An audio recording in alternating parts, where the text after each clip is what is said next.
Hello, my dear friends. I am Dr. Wasim I Khan, Assistant Professor, Shri Shivaji Law College, Parbhani, Maharashtra, India. So, from today, we will discuss the concept of confession.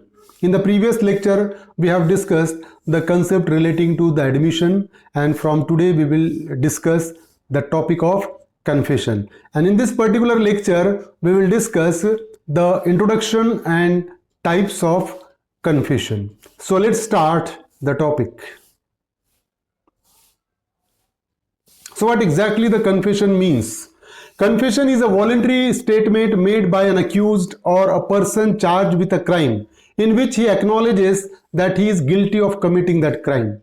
So confession is a voluntary statement made by the accused person or the person who is charged with certain crime, and in that particular statement, if he acknowledges that his guilt of committing that crime, तो confession क्या है?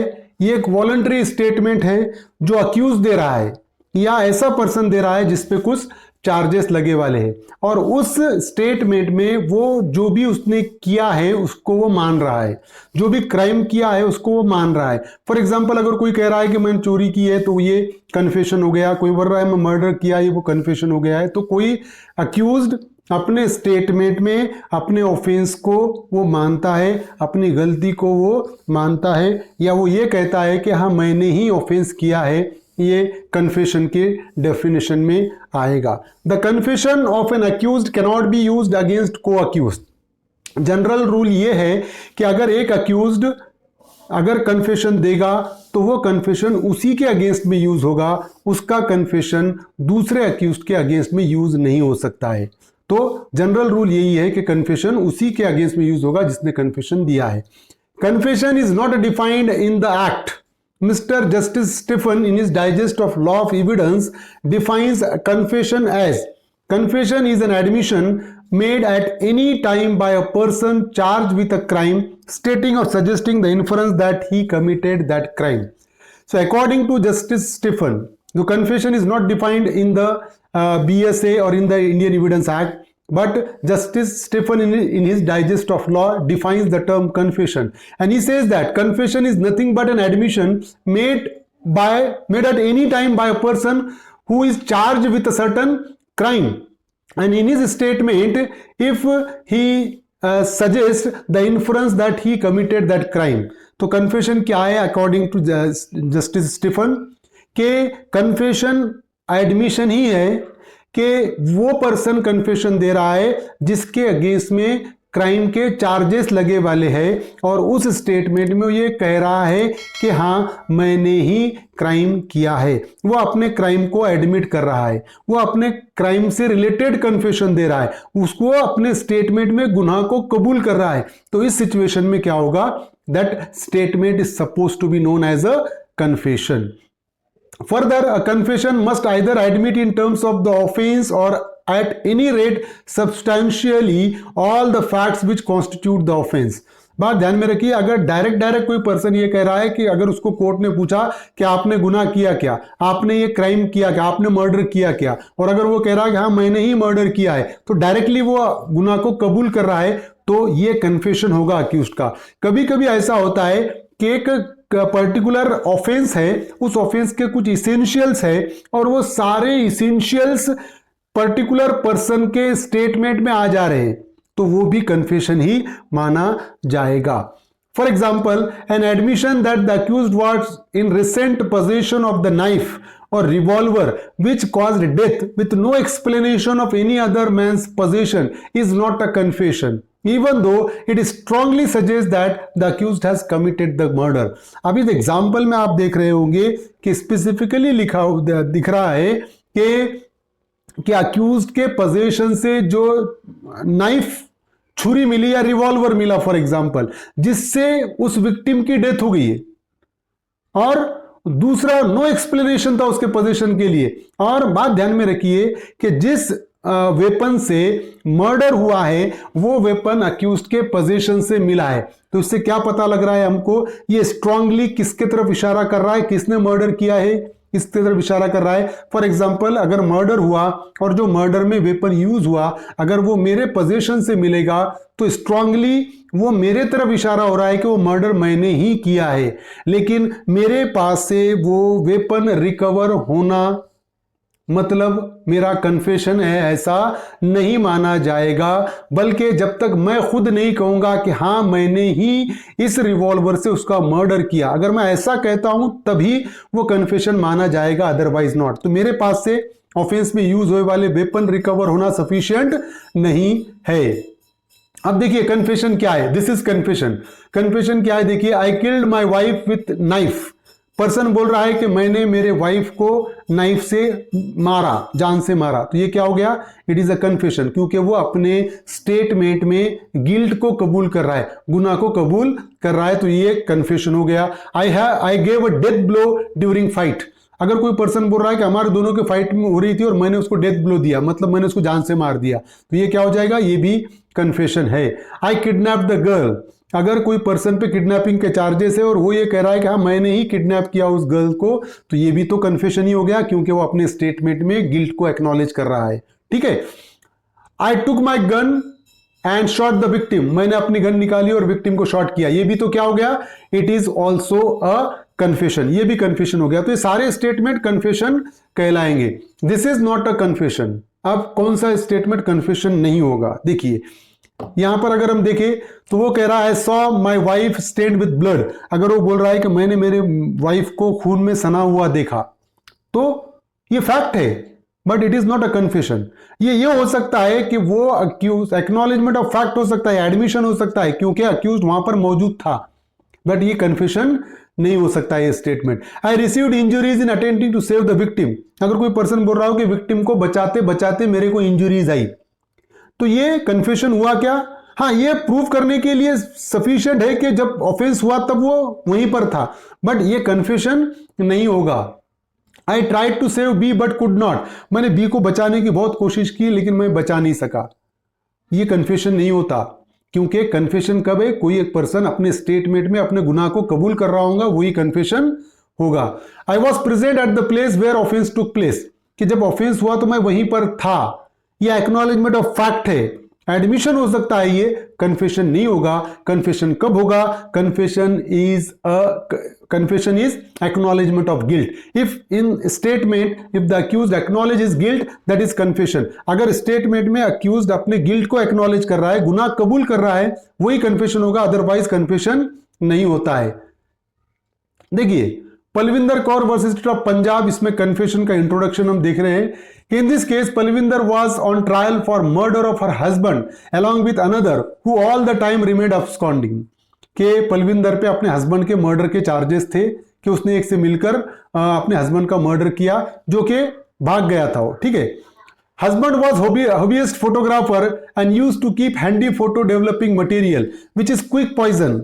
On this occasion, he was ill and she brought him some medicine, and the medicine was kept near the liquid developer and by mistake swallowed the liquid and died. She got afraid and with the help of the absconder she dumped the body in the well. तो इस case में क्या हुआ था देखिए, कि जो पलविंदर कौर थी उसका हस्बैंड एक फोटोग्राफर था, और वो आपको पता होगा कि एक फोटो को डेवलप करने का एक मटेरियल होता है, वो क्विक पॉइजन होता। तो एक बार जो हस्बैंड था पलविंदर कौर का, जो फोटोग्राफर था, वो बीमार था, तो उसके वाइफ ने उसके लिए कुछ मेडिसिन लेकर आई, और मेडिसिन ठीक वो लिक्विड डेवलपर के पास में उसने रखा टेबल पर, और वो हस्बैंड ने बाय मिस्टेक क्या किया, वो जो फोटो डेवलपर लिक्विड था वही उसने पी लिया, और वो हाईली पॉइजनस होने की वजह से उसकी डेथ हो गई। तो उसकी डेथ होने के बाद उसकी वाइफ डर गई, और डर कर एक के मदद से उसने क्या किया, वो उसके हस्बैंड की बॉडी को कुएं में डंप कर दिया, वेल में डंप कर दिया। The statement that partially admitted guilt and partially showed innocence.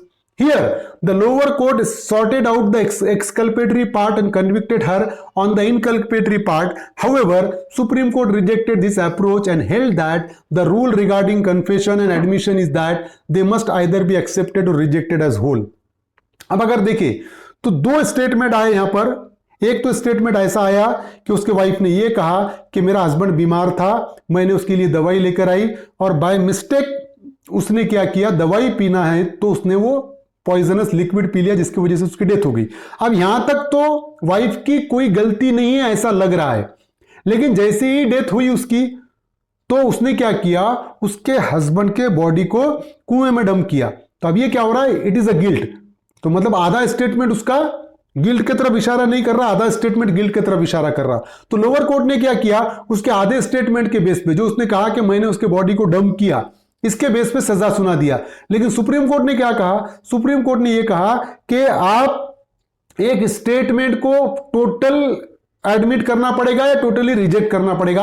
आप पार्टली एडमिट और पार्टली रिजेक्ट नहीं कर सकते। मतलब इस स्टेटमेंट को आपको एज अ टोटल देखना पड़ेगा, और अगर इस स्टेटमेंट को अगर टोटल देखे तो वो कन्फेशन नहीं माना जाता। तो कोर्ट ने रिजेक्ट किया टोटल कंसेप्ट को। समझ रहे हो, यहां पर आधा जो स्टेटमेंट था वो इनोसेंस शो कर रहा था, आधा स्टेटमेंट गिल्ट शो कर रहा था। तो आपको कभी भी इन टोटल देखना पड़ेगा कि वो कन्फेशन हो रहा है या नहीं। कोर्ट सॉर्ट आउट नहीं कर सकता है स्टेटमेंट को अपने कन्वीनियंस के हिसाब से, ऐसा कोर्ट का यहां पर मानना था। अब देखिए एसेंशियल्स ऑफ कन्फेशन क्या है। It must be made only by accused और person charge with a crime. पहला कि कौन कन्फेशन दे सकता है, अक्यूज्ड। मेरे पे अक्यूजेशन लगे वाले मैं ही कन्फेशन दूंगा, जिस पे चार्जेस लगे ऑफेंस के वो ही कन्फेशन दे सकता है, उसके बिहाफ से कोई और कन्फेशन नहीं दे सकता है। It must be a voluntary statement. Confession कैसा होना चाहिए, वॉलंटरी, बिना किसी दबाव के होना चाहिए। इनवॉलंटरी रहा, किसी ने तो भी दबाव डाल के अगर कन्फेशन ले रहा है तो वो एडमिसिबल नहीं है। It confession must affect the confessor. Confession कैसा होना चाहिए, it must affect the confessor. अगर मैं कोई गिल्ट कन्फेस कर रहा हूं तो उसका नुकसान मुझे होना चाहिए। It must affect me only, किसी और को अफेक्ट नहीं तो ऐसा हो रहा है कि I confess something and it affect someone else, कि मैं कन्फेस कर रहा हूं और नुकसान किसी और को हो रहा है, तो वो कन्फेशन एडमिसिबल नहीं होगा। It must be to a magistrate और अनदर पर्सन। कन्फेशन एक तो मैजिस्ट्रेट को किया जाना चाहिए या कोई और पर्सन के पास भी कन्फेशन दिया जा सकता है।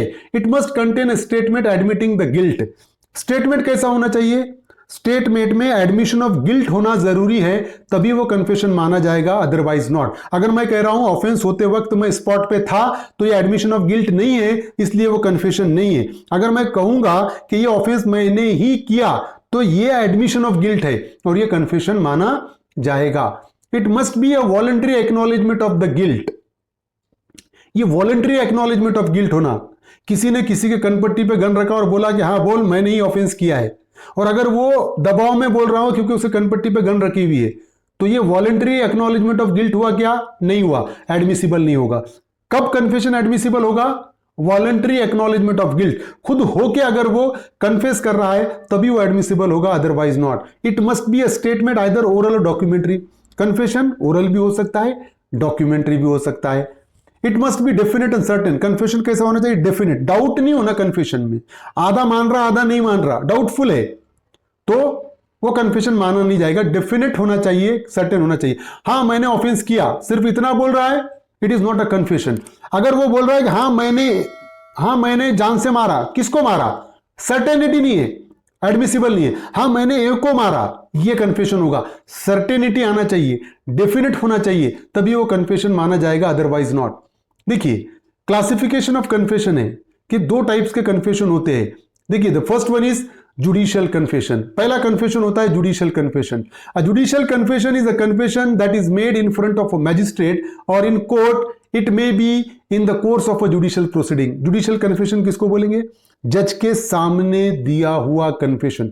जुडिशियल प्रोसीडिंग चल रही है, जैसा हम इस इमेज में देख रहे हैं, एक जुडिशियल प्रोसीडिंग चल रहा है, कोर्ट केस चल रहा है और वहां पर अक्यूज कटघरे में खड़ा हुआ है और मैजिस्ट्रेट उसको पूछ रहा है कि आपको गुनाह कबूल है क्या, और वो कह रहा है कि हाँ मुझे गुनाह कबूल है, तो ये जुडिशियल कन्फेशन माना जाएगा। तो the confession made before the magistrate और in the judicial proceeding is suppose to be known as a judicial confession. हम उसको जुडिशियल कन्फेशन कहेंगे।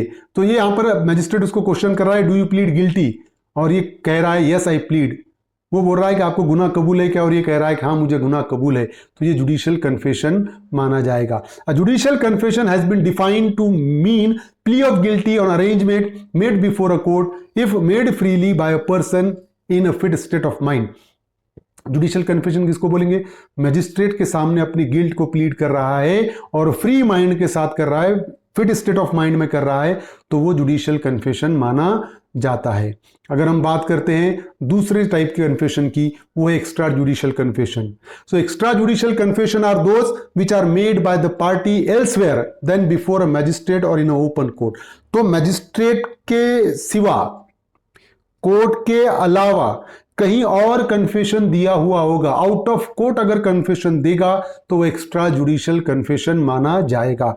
N extra judicial confession has been defined to mean a free and voluntary confession of guilt by a person accused of a crime in the course of conversation with person other than judge or magistrate seized of the charge against him।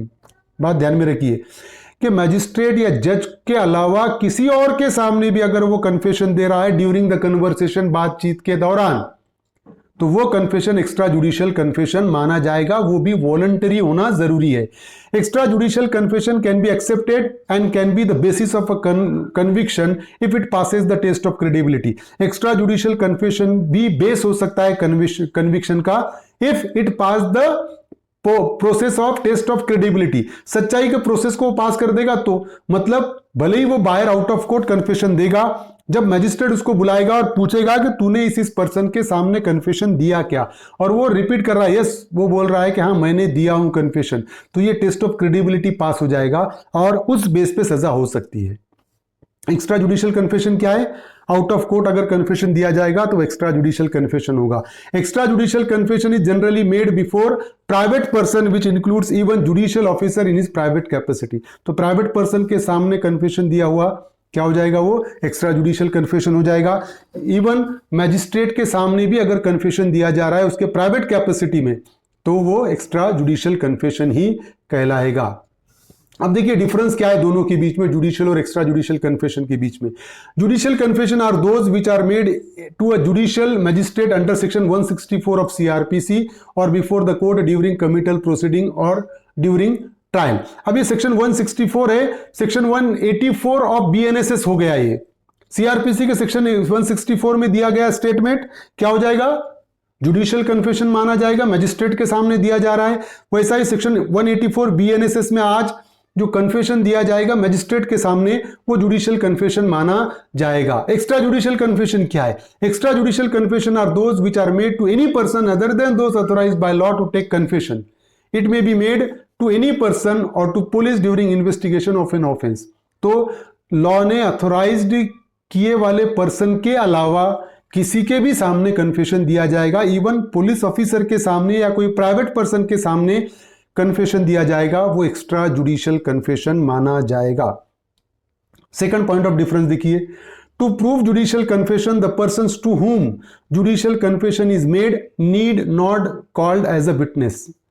Judicial confession को prove करने के लिए जिस person के सामने judicial confession दिया गया उसको एज ए विटनेस बुलाने की जरूरत नहीं है ना, क्योंकि वो किसके सामने दे रहा है? ऑलरेडी मैजिस्ट्रेट के सामने कन्फेशन दिया, तो वापस से मैजिस्ट्रेट को कोर्ट में बुला के एज अ विटनेस बुलाकर कि तुम्हारे सामने ही दिया क्या, वॉलंटरी है क्या, ये पूछने की जरूरत नहीं है। But extra judicial confession are proved by calling the person as witness before whom the extra judicial confession is made. अगर किसी अक्यूज ने मेरे पास कन्फेशन दिया और मैं बोल रहा हूं कि हाँ उसने मेरे सामने कन्फेशन दिया, तो मुझे एज अ विटनेस कोर्ट में बुलाया जाएगा, क्योंकि अक्यूज ने मेरे सामने कन्फेशन दिया और मुझे एज अ विटनेस बुलाने के बाद ही उसकी क्रेडिबिलिटी डिसाइड होगी।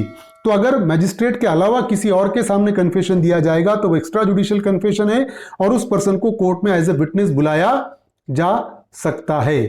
थर्ड डिफरेंस है देखिए, judicial confession can be relied as proof of guilt against the accused person if it appears to the court to be voluntary and true. अगर judicial confession अगर court को लग रहा है कि ट्रू है और वॉलंटरी है, तो उस बेस पे कोर्ट सजा सुना सकता है, pass the order of conviction. Extra judicial confession alone cannot be relied, it needs support of other supporting evidence। But extra judicial confession के बेस पे सजा सुनाई नहीं जा सकती है, उसको सपोर्टिव दूसरे और एविडेंस की जरूरत पड़ती है। चौथा पॉइंट ऑफ डिफरेंस देखिए, अ कन्विक्शन में be based on judicial confession, जो जुडिशियल कन्फेशन के बेस पे सजा सुनाई जा सकती है क्योंकि वो मैजिस्ट्रेट को दिया हुआ कन्फेशन है।